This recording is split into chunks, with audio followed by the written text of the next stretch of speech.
Now I've finished sewing all the strips onto our area rug, and now I'll show you how to finish it off with a backing.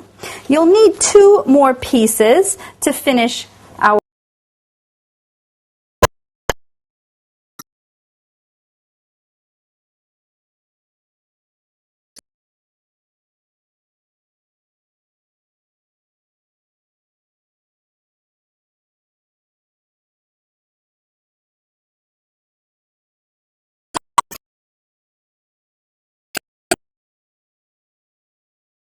instead of the 5 inches. So 1 inch less than the rest of the strips. And this will be our final finishing strip that we'll sew on at the end.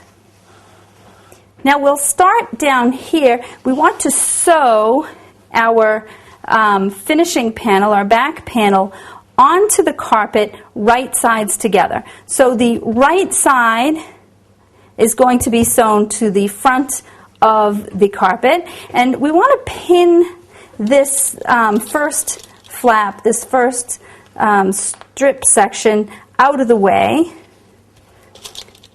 So you just kind of, it doesn't matter how you pin it, you just throw some pins in there to keep this out of the way while we're sewing. If you leave it down, you're likely to catch it in the seam, and you really want that to just lay free once we're all done.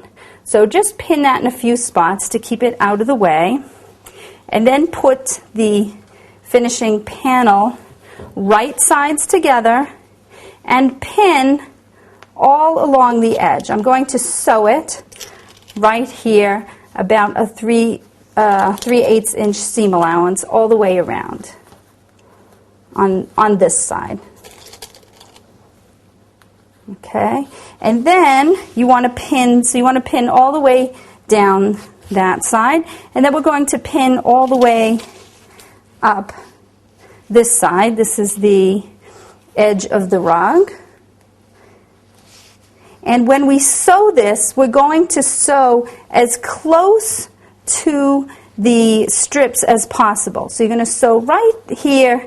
You're going to put the presser foot right next to that edge and sew all the way up that edge.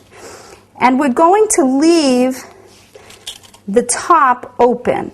So the side that has that final flap, that final strip that we sewed on, this whole top we're going to leave open.